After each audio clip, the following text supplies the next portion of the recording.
சரித்திரம் காணாத நிலச்சரிவை கேரள மாநிலம் வயநாடு சந்தித்திருக்கிறது. நேற்று அதிகாலை சுமார் 3 மணி அளவில் தற்பொழுது நாம இருக்கிறது முண்டக்கை என்ற பகுதியில். இந்த பகுதியில் இருந்தால் இந்த நிலச்சரிவு துவங்கியது. இந்த பகுதியில் இருந்தால் சுமார் 200க்கும் மேற்பட்ட வீடுகள் இந்த வெள்ளச்சரிவில் அடித்து செல்லப்பட்டிருக்கிறது.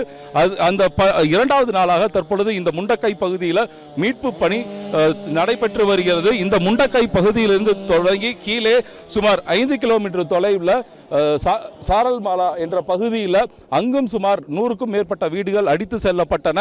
ஆனால் இங்கு முண்டக்கை பகுதியை பொறுத்த வரைக்கும் ஒரு மிகப்பெரிய பிரச்சனை என்னன்னா, அந்த சாரல்மலா மற்றும் முண்டக்கை ஆகிய 2 பகுதியையும் இணைக்கும் ஒரு பாலம் அடித்து செல்லப்பட்ட காரணத்தினால அதிகப்படியான மக்கள் இங்கு மீட்பு பணிக்காக வர முடியாமல் நேற்று மாலை வரை ஒரு கடினமான சூழல் இருந்தது.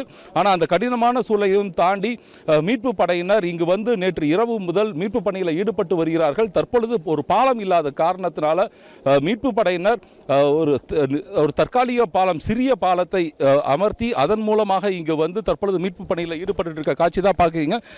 இங்க மட்டுமே கிட்டத்தட்ட 50க்கும் மேற்பட்ட வீடுகள் இடிந்திருக்கிறது. இந்த இடிந்த வீட்டுக்குள்ள சில பேர் இருக்கலாம் என்று சந்தேகிக்கப்படுகிறது. அவர்களை மீட்பதற்காக தான் தற்பொழுது மீட்பு படையினர் வந்து சிக்கி இருக்கும் நபர்கள் அவர்கள் உயிரோடு இருக்கிறார்களா அல்லது இறந்திருக்கலாமா என்பது நீங்க பார்த்து காட்சி தான். இந்த பகுதி முழுவதுமாகவே சுமார் 50க்கும் மேற்பட்ட வீடுகள் இதே போல இடிந்து விடிந்து கிடைத்திருக்கின்றன. சுமார் 200க்கும் மேற்பட்ட வீடுகள் வெள்ளத்தில் அடித்து செல்லப்பட்டிருக்கின்றன. ஆங்காங்கே நேற்று காலை முதல் அந்த இறந்தவர்களின் உடல்கள் தொடர்ந்து மீட்கப்பட்டு வருகிறது. இந்த பகுதியை சேர்ந்த நபர்கள் நம்மோட இருக்காங்க. அது மட்டும் இல்லாமல் நேற்று முதல் இங்க மீட்பு பணியில் ஈடுபட்டு இருக்க ஒரு குழு நம்மோட இருக்காங்க. அவங்கள்ட்ட பேசலாம். சொல்லுங்க சார், எப்ப இங்க இருக்கீங்க, என்ன நிலவரம்? நேற்று நைட்லேருந்து இங்கே இருக்கிறோம். நேற்று நைட்லேருந்து இப்போ உள்ளே யாரும் வர முடியல. இப்போ தான் வந்து காலையில் தான் வந்து உள்ளே வரக்குண்டான வேலையெல்லாம் பார்த்து இப்போ இங்கே வந்து ரெஸ்கியூ பண்ணிட்டு இருக்கிறோம். ஒவ்வொருத்தங்களும் இறந்த பாடியை வந்து எடுத்துட்டு இருக்கிறோம். இன்னும் தீவிரமாக போயிட்டு இருக்குது பணி. எவ்வளோ பேர் இது வரைக்கும் உடல்கள் கிடைச்சிருக்கு? இப்போ வரைக்கும் ஒரு 20-25 உடல்கள் கிடைச்சிருக்குது. உயிரோட எத்தனை பேர் மீட்பு? உயிரோட மீட்பது கம்மி தான். நார்த் இந்தியன்ஸை சேர்ந்தவங்க ஒரு 70 பேர் அவங்கள மீட்பு, அவங்கள நல்லபடியாக இருக்கிறாங்க. வந்து ஒரு 100 பேர்த்தில் ஹக்கீம், அப்துல் ஹக்கீம்ங்க, ஆம்புலன்ஸ் ஓட்டுநர், மேட்டுப்பாளையங்க. அந்த 100 பேர் இருக்கிறதா சொன்னாங்க. அதில் வந்து இப்போ ஒரு 60 பேர்த்த மீட்டிருக்காங்க. இன்னும் ஒரு 40 பேர்த்த அங்கே உள்ள தேடி வர வச்சுட்டு இருக்காங்க. ஒவ்வொரு எஸ்டேட்டாக டீம் ராணுவம் போய் ஒவ்வொரு எஸ்டேட்டாக போய் கூட்டிகிட்டு வந்துட்டு இருக்காங்க. எஸ்டேட்டாக வட மாநிலத்தவர்களை கூட்டிகிட்டு வர்றாங்க. இங்கே என்ன நிலவரம்? இங்கே என்னென்னா, இப்போ இந்த பகுதியில் இந்த புதை மண் இருக்குது பார்த்தீங்களா, இதுக்குள்ளே வந்து ஏகப்பட்ட உயிர்கள் உள்ளே இருக்கிறதா அஞ்சப்படுது இப்போ இருக்கிற நிலைமைக்கு. அதனால எங்கெங்கே அந்த இப்போ மோப்பனாகி கொண்டு வந்திருக்காங்க, டாக் ஸ்குவாடு வந்திருக்காங்க, ராணுவம் வந்திருக்காங்க, மற்ற நம்ம வாலண்டியர்ஸு நிறைய பேர் வந்திருக்கோம். தமிழ்நாட்டிலேருந்து, கேரளா, கர்நாடகா எல்லா மாநிலத்தை சேர்ந்தவங்களும் வந்திருக்காங்க. இப்போ என்னென்னா, இதுக்குள்ளே வந்து ஒரு 30 பேர் பக்கம் இருக்கலாம்னு சொல்லி மக்கள் மத்தியில் பேசப்படுது. இந்த பள்ளிவாசல் அப்புறம் பார்த்தீங்கன்னா இதுக்கு பின்னாடி அந்த ஓரம் இருக்குது பார்த்தீங்களா, அது வர போயிருக்குதுங்க. அதெல்லாம் அதுக்குள்ளே ஒரு 30க்கு மேற்பட்டவர் இருக்கிறதா ஒரு தகவல் சொல்கிறாங்க. ஆனால் என்னங்கிறது இனிமேல் தான் முழு விவரம் தெரிய வருங்க. இப்போ நீங்கள் மட்டுமே எவ்வளோ உடல்கள் எடுத்துருக்கோம்? நாங்கள் மட்டுமே ஒரு 4 உடல்களை எடுத்துருக்கோம் இப்போ வரைக்கும். சொல்லுங்கள், நீங்கள் என்ன சொல்ல வரீங்க? அதாவது வந்து என்னென்னு கேட்டிங்கன்னா, கொஞ்சம் காலதாமதமாக ஆகும். காலையிலேருந்து 5 மணிலேருந்தே நாங்கள் இங்கே இருக்கிறோம். எல்லா அதிகாரிகளும் இராணுவ வீரர்களும் வந்தாங்க. எல்லா உதவிகளும் செஞ்சிட்ருக்கிறாங்க.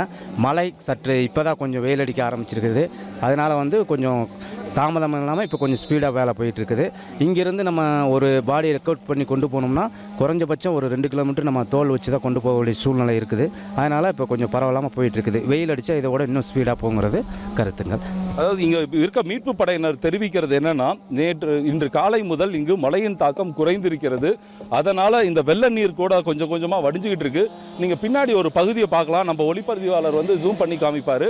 இது வந்து ஒரு மிகப்பெரிய நதி மாதிரி உங்களுக்கு காணலாம். ஆனால் இது நதி கிடையாது. இங்கேயே கிட்டத்தட்ட 100கணக்கான வீடுகள் இந்த இடத்துல மட்டுமே குறிப்பாக இருந்தது. அது வந்து ஒரு மலைப்பகுதி. அந்த மலைப்பகுதியை சார்ந்து 100கணக்கான வீடுகள் இந்த இடத்துல இருந்தது. அந்த வீடுகள் அனைத்துமே இருந்த தடம் தெரியாமல் அடித்து செல்லப்பட்டிருக்கிறது. தற்பொழுது அந்த ஆழத்துக்குள்ள அங்கே மீட்பு படையினர் ஆங்காங்கே தேடிட்டு இருக்கிறத நீங்கள் பார்க்கலாம். அந்த வீடுகளோட சுவடுகள் மட்டும் இருக்கு. சின்ன சின்ன மொத்தம் 300 வீடு இங்கே 300 வீடுகள் இருந்ததா சொல்கிறாங்க. அதோட சுவடுகள் நீங்கள் நல்லா பார்க்கலாம்.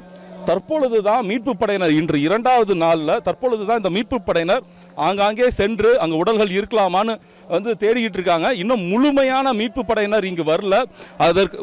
அதுபோல மீட்பு படைக்கு இங்கே மிக முக்கியமானது தேவை. இங்கே வந்து மின்சாரம் துண்டிக்கப்பட்டிருக்கு, இங்கே வந்து ஒரு செல்போன் நெட்வொர்க் கிடையாது, இந்த மாதிரி பல பிரச்சனைகள் இருக்குது. மின்சாரத்தை சரி செய்யறதுக்கான தொழில்நுட்ப வல்லுநர்கள் இங்கே வந்துகிட்டு இருக்காங்க. முதல்ல இவர்கள் வரணும்னா அந்த சாரல்மாலா மற்றும் இந்த முண்டக்கை ஆகிய 2 பகுதிகளை இணைப்பதற்கு ஒரு பாலம் தேவை.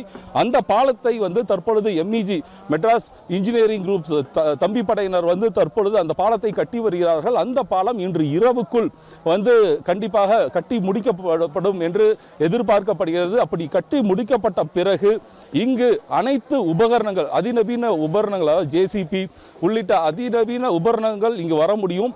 அப்பொழுதுதான் இந்த வந்து ஒரு மீட்பு பணியானது ஒரு உச்சகட்டத்தை எட்டும். தற்பொழுது மனிதர்கள் வந்து அவர்கள் கைகளால் உள்ள என்னென்ன ஒரு உபகரணங்கள் கிடைக்குதோ அதை வைத்து மட்டும்தான் தற்பொழுது இடிந்து அங்கே பின்னாடி இருக்க இன்னொரு வீடு ஒரு 10க்கும் மேற்பட்ட வீடு இடிஞ்சு அங்கே வந்து சுமார் ஒரு 100க்கும் மேற்பட்ட மீட்பு படையினர் சிறிது சிறிதாக உடச்சி உள்ளே போய் அங்கே இருக்காங்களா இல்லையான்னு பார்க்கறதுக்கு தேடிட்டு இருக்காங்க. அதை நீங்கள் கண்கூட பார்க்கலாம்.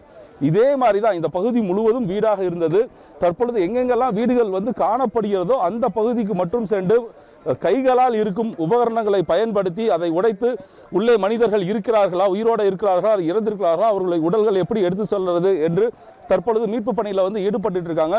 ஒருவேளை தற்பொழுது உடல் கிடைத்தால் கூட இங்கிருந்து மீட்பு படையினர் இப்போ தான் சொன்னார், இங்கிருந்து ஆம்புலன்ஸ் வாகனம் எதுவுமே கிடையாது.